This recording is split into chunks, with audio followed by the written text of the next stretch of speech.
தாத்தாவும் பேரனும் by Robert C ருவார்க். அத்தியாயம் 8. முதிய நாயும் முதிய மனிதனும். மழை பெய்த ஒரு நாளில் மத்தியான சாப்பாட்டு முடிந்த பிறகு தாத்தா என்னை மடக்கிவிட்டார். தன் முதுகில் பயங்கரமான நோவு இருப்பதாகவும் தனக்கு வயது அதிகமாகிவிட்டதோடு வாத ரோகமும் சேர்ந்துள்ளது என்றும் என்றாவது ஒரு நாள் எல்லாம் எக்கேடும் கெட்டு போகட்டும் என்று சொல்லிவிட்டு அவர் நீட்டி நிமிர்ந்து சாகப்போவதாகவும் கூறினார். 2 விஷயங்களுக்கு இவ்வுலகத்தில் இடமில்லை. அவை கிழநாயும் கிழட்டு மனிதனும்தான். இவர்கள் பயனுள்ள காரியம் எதுவும் செய்வதில்லை. பொதுவாக நாற்றம் பிடித்தவர்களும் கூட. பையா, உனது வழியை நீயே அமைத்து கொள்ள வேண்டிய வேலை வந்துவிட்டது. நான் உன்னை வெகுகாலம் போஷித்து விட்டதாக தோன்றுகிறது. என் முதுகு வலிக்கிறது. என் கால்கள் வேதனை தருகின்றன. நானே காடை கூட்டம் போல தவிக்கிறேன். ஈரத்தில் வெளிப்பட்டு அவற்றை சுடுவதில் உனக்கு துணை புரிய முடியாதபடி நான் சோர்ந்து போயிருக்கிறேன். காட்டில் ஒழுங்காக நடந்து கொள்ளும்படி ஒரு நாயை பழக்கும் நுண்கலையை நீ ஆராய்ந்தறிய வேண்டியது அவசியம்.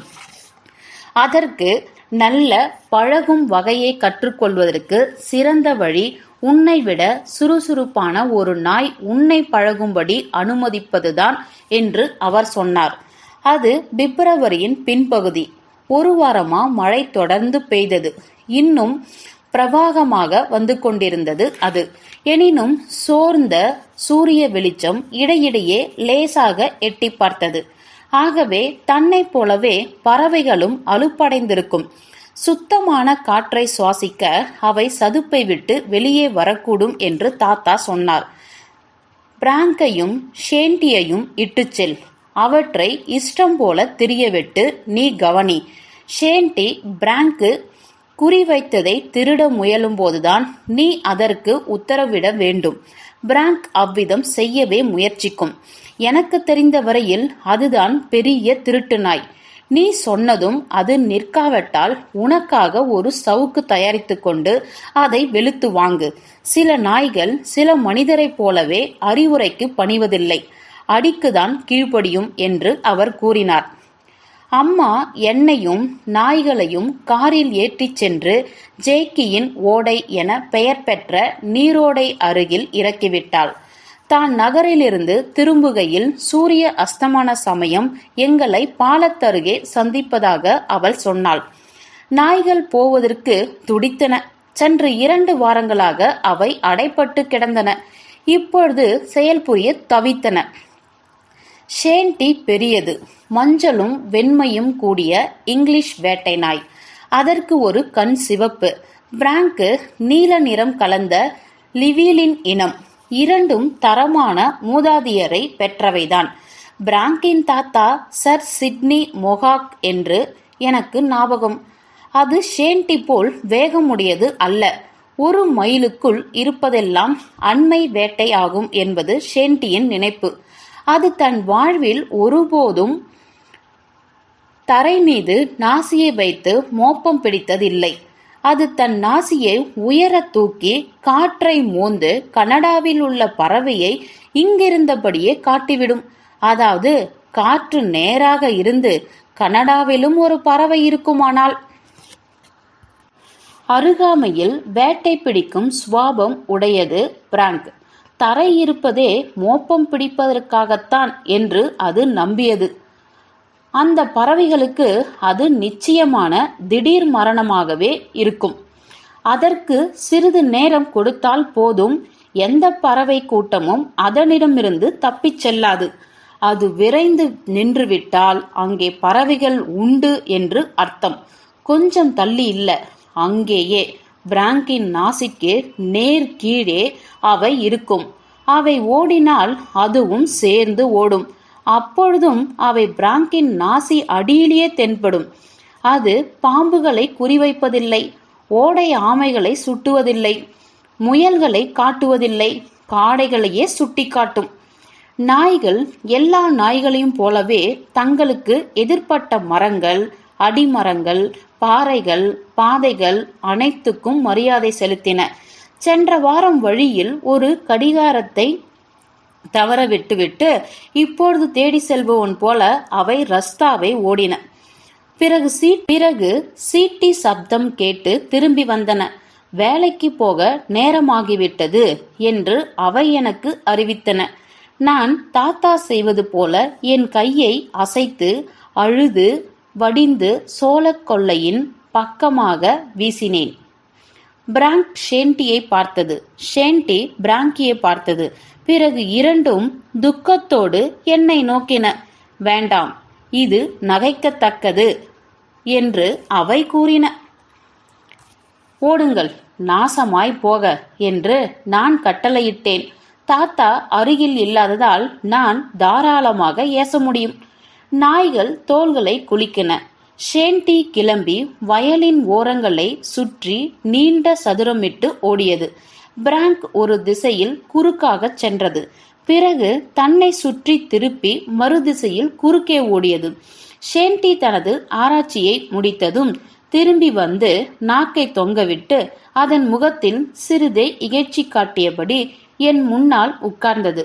பிராங்கும் அதே மாதிரி இகழ்ச்சி குறிப்போடு வந்து சேர்ந்தது. நல்லது, உங்கள் போக்கிலேயே செயல் புரியுங்கள், நாசமாகுக என்றேன். நாய்கள் பரஸ்பரம் பார்த்தன.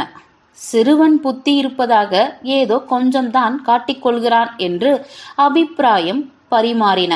ஷேண்டி தன் தலையை ஆகாயத்தில் உயர்த்தி சோதித்தது. உபதலைவரான பிராங்க் தன் கால்களில் ஒட்டியிருந்த முட்டோடு ஒன்றை கவ்வி குதப்பியது. இதற்குள் ஷேண்டிக்கு துப்பு கிடைத்துவிட்டது. பைன் மரங்கள் நின்ற உயர்ந்த மண்மேட்டை நனைந்த வைக்கோலிடையே சிறு தீவு போல் தோன்றிய இடத்தை அது தன் நாசியால் சுட்டியது. அங்கு மரத்தூள் குவியல் ஒன்று இருந்தது. உயர்குல மங்கை பிரவேசிப்பது போல நாய் தன் முகத்தை நிமர்த்தியவாறே நடந்தது. அது ஓடவில்லை. பிராங்க் அதன் பின் சென்றது. உயரமான மேட்டை அடைந்ததும் அது கசப்பு பெரிச்செடிகளுக்குள் மறைந்தது. அதன் மணியோசையும் ஒடுங்கியது. பிராங்க் செடிகளுக்குள் தலையை புகுத்தியது. அங்கு கண்டது திருப்தி தரவும் சுற்றி திரும்பி சைகை செய்தது. தொழில் துவங்கி விட்டதால் என்னை வேகமாக வரும்படி அது அழைத்தது. நாங்கள் வேலையில் ஈடுபட்டோம். சிறு குன்றின் அருகே ஷேண்டி விரைத்து நின்றது. பீரங்கியிலிருந்து சுடப்பட்டு பிறகு திடுதிப்பென்று தடுத்து நிறுத்த பெற்றது போல் அது தோன்றியது. நிலை குலைந்து தடுமாறும் அளவுக்கு அது முன்னோக்கி விரைத்து போயிருந்தது. அதன் மயிர் நிறைந்த பெரிய வால் கூட படகு சுக்கான் போல் விரைத்திருந்தது. பிராங்க் மீண்டும் புதருள் சென்றது. அது ஷேண்டியின் விழாவில் ஆசையோடு தன் தலையை சாய்த்து மெதுவாகவும் ஈடுபாட்டுடனும் பின் தங்கி நின்றது. நான் ஷேண்டியின் தலைக்கு நேரே வந்ததும் அது பறவை கூட்டத்தின் நடுமத்தியில் குதித்தது. பறவைகள் மேலெழுந்து மரத்துள் குவியல் மீது புராணமான விசிறி போல் பரவி படித்தன. நான் வேகமாக சுட்டதால் முதல் தடவை தவறிவிட்டேன். இரண்டாம் முறை ஒரு பறவையை வீழ்த்தினேன். பிராங்க் மரத்தூள் குவியல் மீது பறவை துடித்து கிடந்த இடத்துக்கு மெதுவாக சென்றது. அதன் தலையை பற்றி எடுத்து கழுத்தில் கடித்து கீழே போட்டது. இப்பொழுது பறவை செத்துவிட்டது. நாய் அதை மென்மையாக கவ்வி சுமந்து நடந்தது. பறவை அதன் கீழ் வாயில் ஊசலிட்டது. அதை நாயின் மேற்பல் அழுத்தி பிடிக்காது, தாங்களாகத்தான் பற்றியிருந்தது. நாய் என்னிடம் வந்து தன் முன்னங்கால்களால் என் மார்பை வருடியது. நான் என் பழைய கேன்வாஸ் வேட்டை சட்டையின் மீது பையை திறந்தேன். நாய் அதன் தலையை உள்ளே திணித்து பறவையை பையுக்குள் போட்டது. பிறகு கீழிறங்கி சில இறகுகளை துப்பிவிட்டு போகலாம் தோழா என்றது. ஷேண்டி நெடுமூச்செறிந்தது. இரண்டு நாய்களும் சற்றே ஆலோசித்தன. ஓடை சிறிது வளைந்து திரும்புகிற இடத்தில் துடைப்பப்புல் உயரமாக வளர்ந்து நிற்கும் பகுதியை நோக்கி பறவைகளின் பெருங்கூட்டம் சென்றது. அநேகமாக அவை வலது பக்கம் நழுவி உலர்ந்த புல்பரப்பின் மீது பரவக்கூடும் என்று பிராங்கி சொல்லிற்று. அது தவறு என்றும் தனது தேர்ந்த கருத்தின்படி பறவைகள் இடப்புறம்தான் திரும்பி செல்லும் என்றும் அவை பைன்மர புதரிலே இருக்கும் என்றும் ஷேன்டி கூறியது. பிராங்கு பொறுமையிழந்து துடித்து மிக தெளிவாக பேசியது. ஏய், மஞ்சள் புள்ளி விழுந்த காற்று உறிஞ்சியே, இந்த வட்டாரத்திலேயே சரியாக பறவைகளை குறிவைக்கும் நிபுணர் யார் தெரியுமா என்றது. அவை வலது பக்கம்தான் போயின என்று நான் சொன்னேன். சரிதான், உன்னிஷ்டம், நாம் போவோம் என்று ஷேன்டி சொன்னது. பறவைகள் நேரே பறந்து போயிருக்கலாம் என்ற எண்ணம் எனக்கு ஏற்பட்டது. ஆனால் எந்த நாயும் என் கருத்தை கேட்கவில்லை. ஷேன்டி மீண்டும் பிராங்குடன் கலந்து ஆலோசித்தது. பிறகு வேகமாய் ஓடிப்போய் சதுப்பின் ஓரத்தில் கம்பீரமாக கவனித்து நின்றது. உயரமாய் நனைந்து ஊறிய மஞ்சள் புல்களினூடே பிராங்க் உழுது சென்றது. ஒரு தடயம் கிட்டியதும் அது தன் இடுப்பை நாட்டியக்காரன் மாதிரி ஆட்டி அசைத்தது. பிறகு அசைவற்று படுத்துவிட்டது. ஷேன்டியின் மணி புல்லுக்கு அப்பால் தூரத்தில் ஒலித்ததை நான் கேட்க முடிந்தது. ஆகவே நில்லு என்று கத்தினேன். அது நின்றது. பறவை மேலே வந்தது. பிராங்கியின் முகத்துக்கு அருகேதான். இறகு சிதறுகளுக்கு மத்தியில் அதை அசைவற்று கிடக்கும்படி செய்தேன் நான். எடுத்து வா என்றேன். பிராங்க் அழுத்து கொள்வது போல தோன்றி சிரிப்புக்கு ஆளாகாதே என்றது. சுற்றி சுழன்று மறுபடியும் அசையாது கிடந்தது. சிறிய பழுப்பு நிற பறவை குபீரென எழுந்தது. அதையும் நான் சுட்டேன். பிராங்க் மகிழ்வு பெற்றது. அது மேலும் சில அடி தூரம் சென்று திரும்பவும் படுத்தது. 2 பறவைகள் பெட்டையும் சேவலும் மேலே கிளம்பின. ஒன்றை வலதுபுறமாகவும் மற்றொன்றை இடதுபுறமாகவும் சுட்டேன். பிராங்க் திரும்பி பார்த்து நகைத்தது. இது போதும், துப்பாக்கியை கழற்றிவிடு குழந்தாய். ஒரு பறவை கூட்டத்திலே 5 சுட்டால் போதுமானது என்றது. நான் துப்பாக்கியை கழற்றினேன். பணக்காரன் கூட சிறிது வேலை செய்ய முடியும் என்று ஷேன்டிக்கு பிராங்க் அறிக்கை செய்தது. நான் மீண்டும் ஷேன்டியின் மணி ஓசையை கேட்டேன்.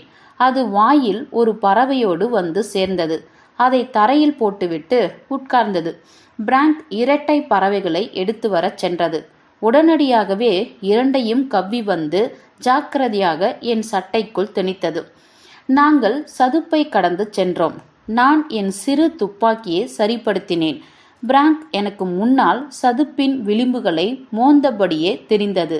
சட்டென்று அது மோப்பம் பிடித்துவிட்டது. உடனே ஷேன்டிக்கு செய்தி அனுப்பியது. பிராங்க் தன் வாயிலை முன்னும் பின்னுமாக ஆட்டியவாறே வட்டமிட்டு சுழன்ற இடத்திற்கு ஷேன்டி ஓடி வந்தது. நல்லது, மேதையே, தொடர்ந்து செய். இங்குதான் வாடை தட்டியது. உன் பெரிதான மூக்குக்கு நேராக தான் காற்று வீசுகிறது. உன் தீனிக்கு உரிய உழைப்பை செலுத்து என்று பிராங்க் ஷேன்டியிடம் கூறியது. உடனே உயர்ந்தது அந்த தலை.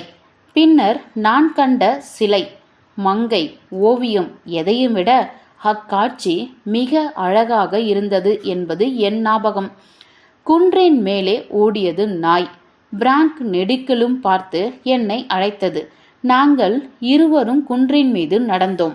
200 கஜ தூரத்துக்கு அப்பால் ஷேன்டி தூர பார்வைக்கு ஆவி போல் வெளிரி போய் பைன் புதர் ஒன்றின் ஓரத்தில் சலவைக்கல் சிலையாய் நின்றது.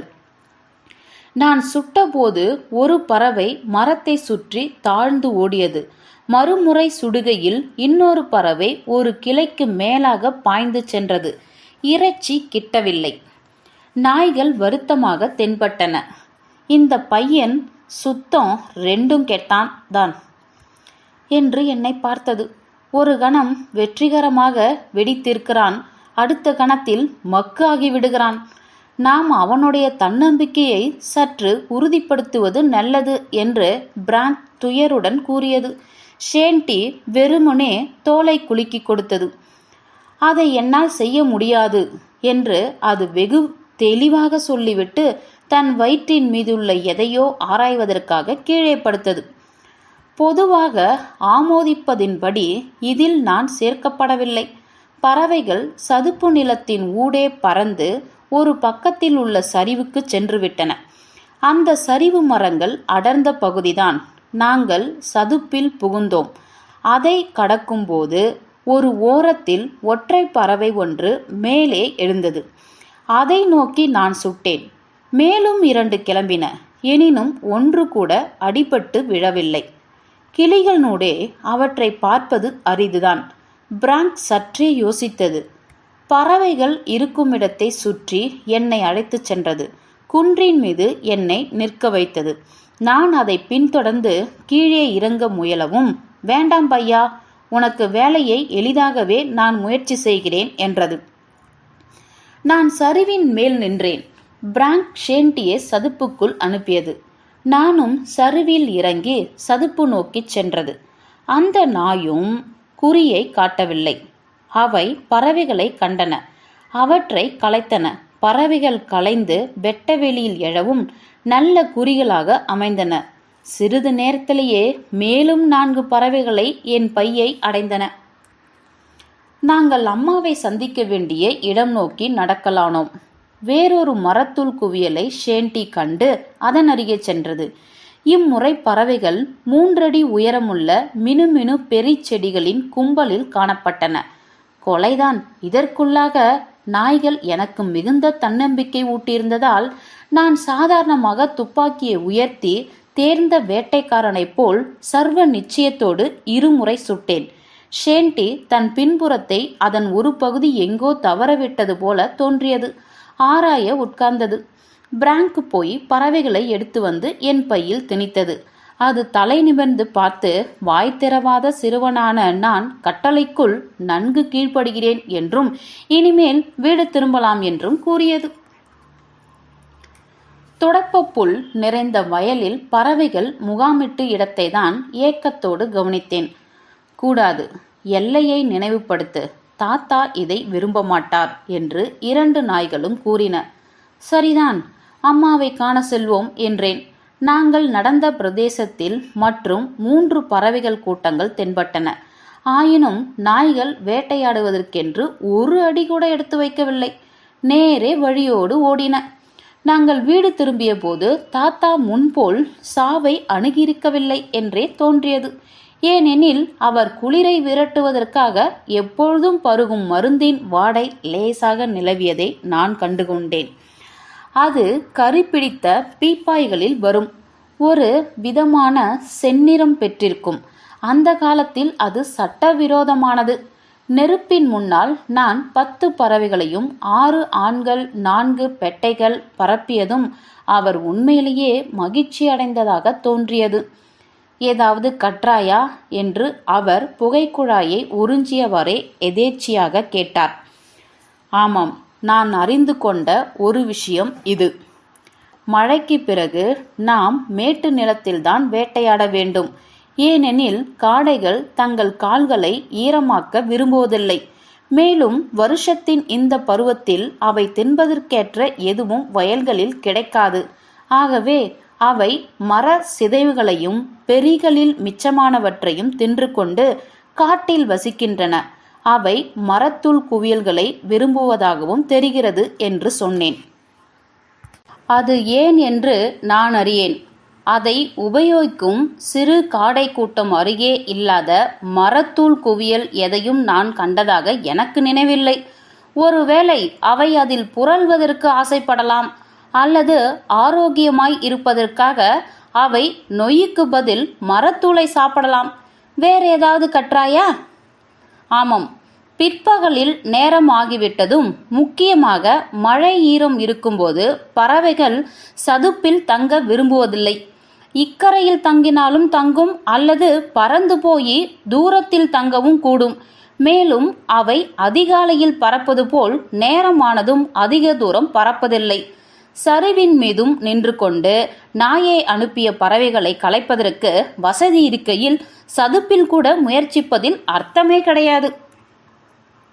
தாத்தா கண்களை சுழற்றியபடி, நாய்களை அனுப்பவா என்று மெதுவாக கேட்டார்.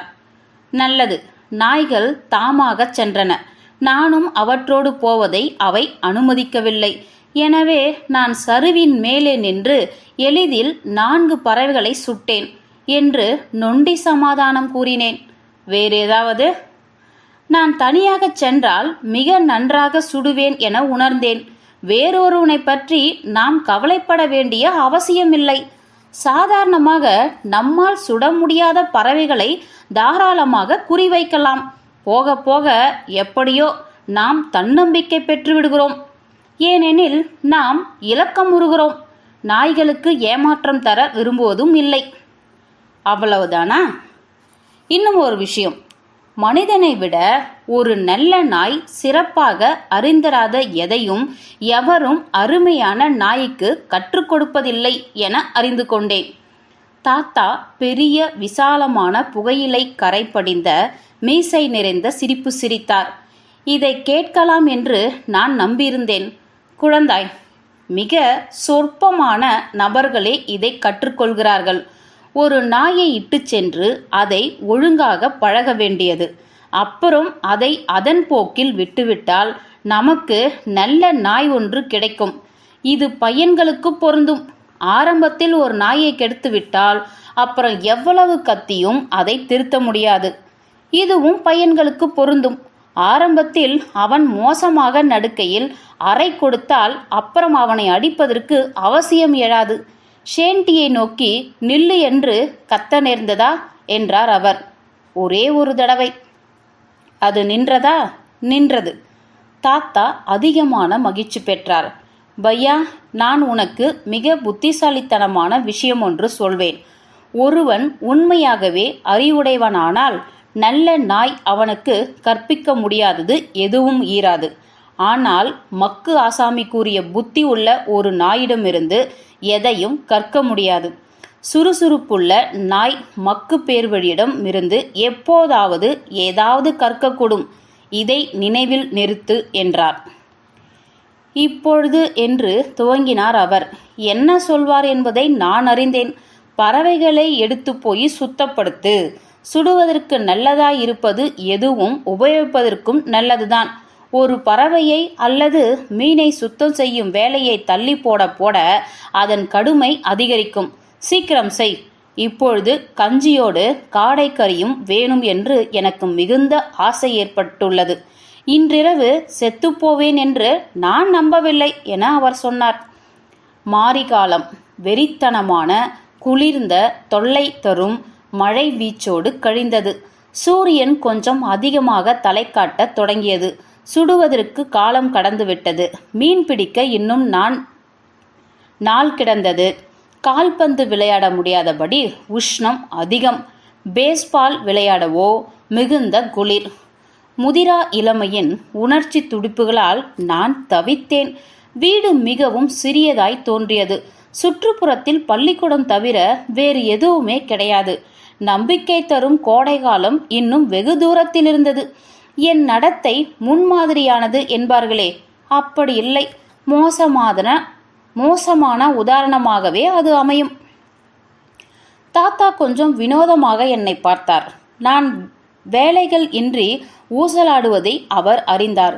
எனவே ஒரு நாள் என்னை வீட்டின் பின்தோட்டத்துக்கு அழைத்துச் சென்று ஒரு நாய்க்குட்டியை காட்டினார். துப்பு துலக்கும் நாய் அது.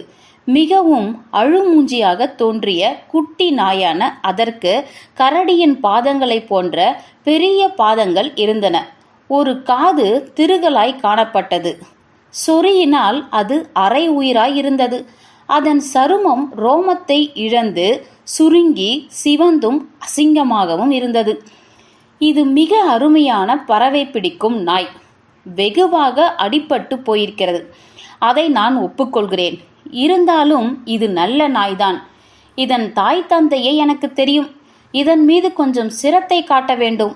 நாயை பழக்க வேண்டிய காலம் வசந்தமே ஆகும். இப்பொழுது நமக்கு சிறப்பான வேலை வேறு இல்லை. முதலில் நாம் இதன் சொறியை போக்கடிப்போம் என்று தாத்தா சொன்னார். இதை எங்கே பிடித்தாய்? இதை போன்ற சாதாரண நாயை நான் இதுவரை கண்டதே இல்லை என்று நான் குறிப்பிட்டேன். அதன் தோற்றம் உன்னை ஏமாற்றாமல் கவனித்துக்கொள். அதற்கு உன்னை விட உயர்ந்த ரத்தம் ஓடுகிறது. நடந்த விஷயம் இதுதான். அதன் தாயை வளர்ப்பவன் சிறிது காலம் பயணம் போக நேர்ந்தது. அவன் அந்த நாயை ஒரு குடியானவனிடம் விட்டு சென்றான். அதனால் அந்த நாய் குடும்பம் பூராவுக்கும் சொறியை பற்றி கொண்டது. இந்த சொறியை நீக்காவிட்டால் உனக்கு நல்ல நாய் கிடைக்கும். பெரிய நாய்களால் நீ நன்கு பழக்கப்பட்டிருப்பதால் இப்பொழுது ஒரு குட்டி நாயை பழகுவதில் உன் கைவரிசையை காட்டலாம்.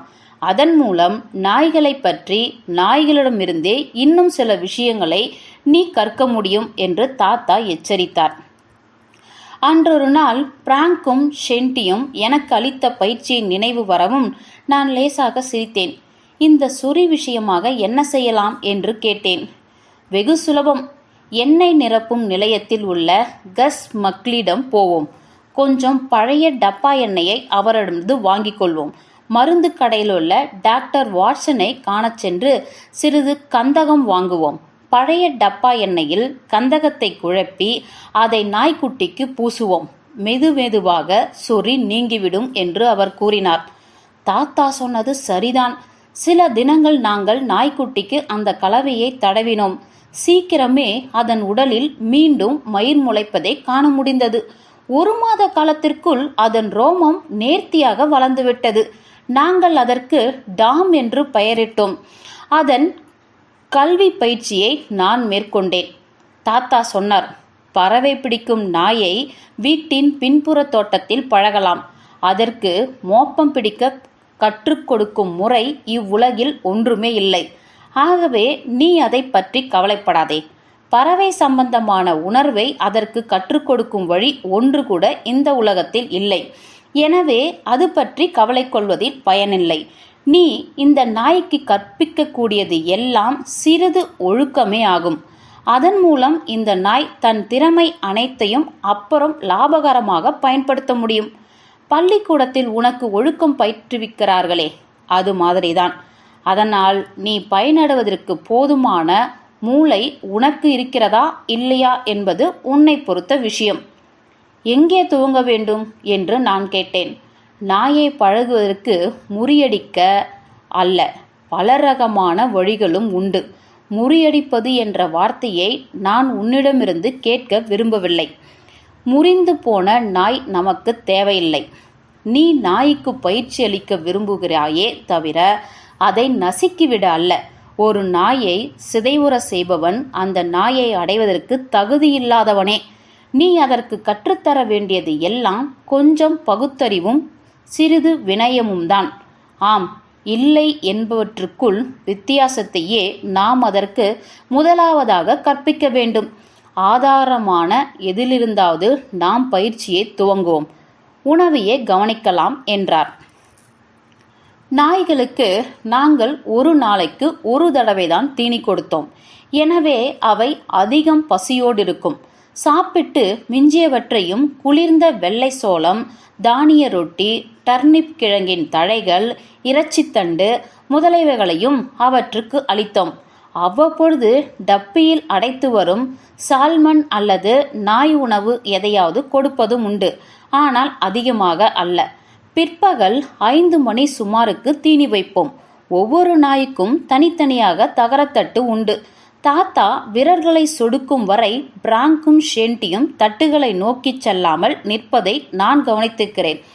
அவை தின்னும்போது நடுவே அவர் நில்லு என்று கத்தினால் அவை சாப்பிடாமல் நின்றுவிடும். பிராங்கு மிகவும் சாமர்த்தியமானது.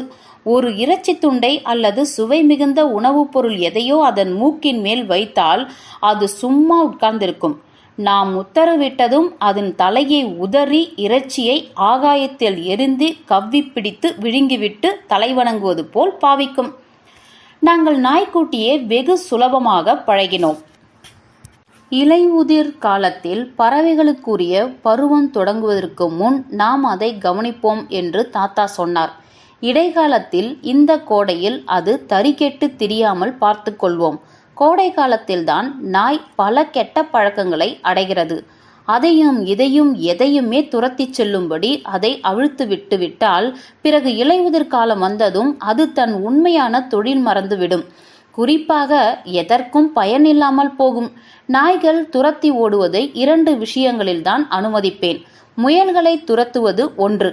இரண்டாவதாக, காடை வேட்டையின் போது நாய்க்குட்டி முதலில் 2 செயல்களையும் புரியும். ஒன்று இயல்பான உற்சாக மிகுதியாலும் மற்றது எளிய நாய்க்குட்டித்தனமான மடமையினாலும் நிகழ்வது. காடை விஷயத்தில் மற்றொரு நாயை கண்டு பொறாமைப்படாத எந்த நாய்க்கும் நான் ஒரு காசு கூட தரமாட்டேன். ஆனால் அந்த நாய் தனது பொறாமையை கட்டுப்படுத்த அம்முயற்சி அதற்கு வெறியளித்தாலும் கூட கற்றுக்கொள்ள வேண்டும். இல்லையெனில் நீ வைத்திருப்பது நாய் அல்ல, மிகைப்பட நடிக்கும் ஒரு நடிகனே ஆகும். டாம் என்னும் நாய்க்குட்டி தோட்டத்து ஒழுக்கங்களை வசந்த காலம் பூராவும் கற்றுக் கொடுத்தோம். வசந்தத்தில் கற்றுக் கொடுத்ததை நினைவில் வைத்திருக்கும்படி அதை வற்புறுத்துவதில் கோடையை கடித்தோம். எழு, படு என்பவற்றை அது கற்றது. அது தாவி ஏற வேண்டிய இடம் காரின் பின்பக்கமே தவிர முன்புறம் அல்ல என்பதை கற்றது. எடு, போ, ஓடிப்போ, நில்லு ஆகியவற்றை கற்றது. ஊதுகுழல் தகர பொம்மை அல்ல, விசேஷ குறிப்பு கொண்டது என்றும் நாம் ஒரு பக்கமாக கையை ஆட்டினால் அது பொருள் மறுதிசையில் ஓடிப்போய் வேணும் என்பது அல்ல என்றும் அது கற்றது. அந்த காலத்திலெல்லாம் அது காடையின் வாசனையை கூட அறியவில்லை. கோடை சென்றது. இலைகள் இளஞ்சிவப்பாக மின்னின. பறவைகளின் பருவம் தொடங்கக்கூடிய சந்தர்ப்பம் வந்தது. நான் எனக்காக பெற்ற நாய்க்குட்டி அதன் தரத்துக்கு ஏற்ப வளர்ந்திருந்தது. தொழில் பயிற்சியை தபால் மூலம் கற்றுவிட்டு அம்முறைகளை செயலாக்கும் வாய்ப்பு பெறாமல் இருக்கும் மாணவர்களைப் போல்தான் அதுவும் இருந்தது. அது முட்டாளா மேதையா என நான் அறியவில்லை. ஆயினும் அதன் உணவு முறை ஒழுக்கம் குற்றமற்று விளங்கியது. அக்டோபர் மாதத்தில் ஒரு ஞாயிற்றுக்கிழமை பிற்பகலில் தாத்தா சொன்னார், சிறு பறவைகள் எல்லாம் கொஞ்சம் தொல்லையை பொருட்படுத்தாது அளவு பெரியன ஆகிவிட்டன. பெரும்பகுதியான பாம்புகள் மண்ணுள் மறைந்திருக்கும். நாம் ஏன் நாய்க்குட்டியை வெளியே இட்டு சென்று அதற்கு அறிவு இருக்கிறதா என ஆராயக்கூடாது? எச்சமயத்திலையும் கண்டுகொள்ள வசதியாக வீட்டின் பின்புறத்தின் ஒரு இடத்தில் துடப்பம் புல் சருகுகள் அல்லது தோப்பு அல்லது பட்டாணி வயலில் வசித்த காடைக்குட்டி ஒன்றை நோக்கி நாயை அழைத்துச் சென்றோம். அங்குதான் தாத்தா எனக்கு சுடும் பயிற்சி அளித்தார். எப்பொழுதும் நாய்களை பழக்கினார். பறவைகள் 10க்கும் குறைவாக விடும்படி நாங்கள் அங்கு சுட்டதில்லை. அவற்றிற்காக ஏராளமான உணவை பயிர் செய்து நிறைந்த பாதுகாப்பும் அளித்து வந்தோம். அதனால் காடைகள் அங்கு எங்கள் குடும்பத்தை சேர்ந்தவை போல் நிரந்தரமாக வாழ்ந்தன. நாய்க்குட்டி முதலாக செய்த வேலை ஒரு முயலை குறிவைத்து ஓட செய்தது. பின்னால் துரத்தி சென்றதுதான். அது நாக்கை தொங்கவிட்டபடி வெற்றி நோக்குடன் திரும்பி வந்தது. நான் நில் என்று பலமுறை கத்தியதெல்லாம் அதன் காதில் உரைக்கவே இல்லை. சவுக்கால் அதை அடி, நன்றாக அடி, அது ஓய்ந்து விடும்படி அடி, செய்யாதே என்று சொல் என்று தாத்தா கூறினார். நான் ஒரு சவுக்கு செய்து நாயை செம்மையாக அடித்தேன். அடுத்த முயலை கண்டதும் அது துள்ளி ஓடி சிறிது தூரம் துரத்திவிட்டு திரும்பி வந்து முதுகின் மீது படுத்து நான் செய்தவை தவறு என உயர கால்களை தூக்கி கொண்டு என்னை அடியுங்கள் முதலாளி என்று கூறியது. அதை நான் அடித்தேன், ஆனால் மிக கடுமையாக அல்ல. முயல் தகராறு அத்துடன் முடிந்தது. நாய்தான் ஆரம்பத்திலேயே கொஞ்சம் ஒழுக்க பயிற்சி பெற்றிருந்ததே. காடைகள் இருந்த இடத்துக்கு அதை திருப்பினோம். காண்பதற்கு வேடிக்கையான காட்சியாக அது அமைந்தது. முன்பு விஸ்கியை குடித்திராமல் திடீரென அதன் மனத்தை நுகர நேர்ந்து குடியனைப் போல அது திகைத்தது. தான் நுகரும் மனம் எதனுடையது என்பதை அது அறியவில்லை. ஆயினும் அது தனக்கு பிடித்திருக்கிறது, அது சம்பந்தமாகத்தான் ஏதோ செயல் புரிய வேண்டும் என்பதையும் அந்த நாய் உணர்ந்தது. அது மெதுவாக வந்து எச்சரிக்கையோடு நெருங்கியது. சஞ்சல சித்தம் நிறைந்த தருணத்தில் அது என்ன செய்ய போகிறோம் என்று அதுவே உணர்ந்திராத வேளையில் தாவி துரத்தலாம் என்ற துடிப்பே இருந்திருக்கையில் அந்த நாய் தனக்கு பயிற்சி அளித்தவர்களுக்கு சிறப்பை கொடுத்துவிட்டது. தனக்குத்தானே சிறு தர்க்கம் செய்து அது வெற்றி காண்பது முடிச்சுள்ள கொடிக்கம்பம் போல் தன் வாளை நிமிர்த்தி தாழ்த்தி குனிந்தது. வலது முன்காலை உயர்த்தியது. அதுவரை நான் கண்டிராத மோப்பம் பிடித்து கூட ஈராத எதுவோ இருப்பதாக அது கருதிய இடத்துக்கு நேரே தன் நாசியை பதித்தது. அதே நிலையில் அது அங்கேயே இருந்தது. நான் அதை தாண்டி சென்று பறவைகள் கலைந்தராவிடில் அது அப்படியே உட்கார்ந்திருக்கும். பறவைகளை அது துரத்த முயலவும். நில்லு என்று நான் சொன்னேன். பாதி பாய்ச்சலில் அது நின்றது. பறவைகள் பறந்து செல்வதையே கவனித்தது. அவை எங்கே இறங்கின என்று கவனித்து அங்கே சென்று 5 தனி பறவைகளை காட்டியது. மறுபடியும் பாயத் துடிக்கவே இல்லை. அது ஒரு அதிசயமாகவே இருக்கலாம், எனக்கு தெரியாது. ஆனால் அது தன் வாழ்நாளில் பிறகு ஒருபோது கூட அடி வாங்கியதில்லை. அபூர்வமாகவே அதை அதட்ட வேண்டியிருந்தது என்பதை நான் அறிவேன். பின்னர் அது வேறு முயல் எதையும் துரத்தியதில்லை. பெரிய நாய்களுடன் சேர்ந்து உழைக்கும் போது முதல் தரம் நில்லு என்று சொன்ன பின் அது குறிக்காக இடித்து நெருங்கியதும் இல்லை. பின்னுக்கு விலகி நிற்கும் அதை நகர்த்துவதற்கு பெரிய எந்திரத்தை தான் கொண்டு வர வேண்டும். வேட்டை காலத்தில் முதல் நாளன்று அதற்கு முற்றிலும் புதிய இடம் ஒன்றுக்கு நான் அதை இட்டுச் சென்றேன். அதற்கு வயது 9 மாதம் கூட ஆகவில்லை. அது வீணாட்டமின்றி சந்தடி செய்யாது, தவறான குறி காட்டாமல் முதல் பறவை கூட்டத்திடம் மாயமாய் சென்றுவிட்டது. அதை தப்பாது குறிவைத்ததும் என்னிடம் அறிவிப்பதற்காக அது தன் முன்காலை உயர்த்தியது. பறவைகள் மேலே கிளம்பின. நான் முதல் பறவையை சுட்டேன். 2வது தப்பித்துவிட்டது. அது விரட்டிச் செல்லவில்லை. எடுத்து வா என்று சொன்னேன். பறவை கிடந்த இடத்துக்கு அது நேரே ஓடியது. பறவையின் இறக்கைகளை அது இதுவரை சுவைத்ததில்லை. அந்த பறவையை கவ்வி வந்து என் கையில் கொடுத்துவிட்டு அது இறகுகளை துப்பியது. பெரிய நாய்கள் சொல்வது போலவே, நல்லது எஜமான், அவை அவ்வழியே போயின என்றது. அந்த வழியாகத்தான் அவை சென்றன. நாங்களும் சென்றோம். அது குறிப்பிட்டது போல பறவைகள் அங்கேயே இருந்தன. சட்டை நிறைய பறவைகளோடும் சிறந்த அபிவிருத்தி அறிக்கையோடும் நான் அன்று வீடு திரும்பினேன். ஆனால் தாத்தா கொஞ்சம் கூட கவர்ச்சிப்படவில்லை. சொறி பிடித்த இந்த நாயிடம் நல்ல ரத்தம் ஓடுகிறது என்று நான் அப்பவே சொன்னேன்.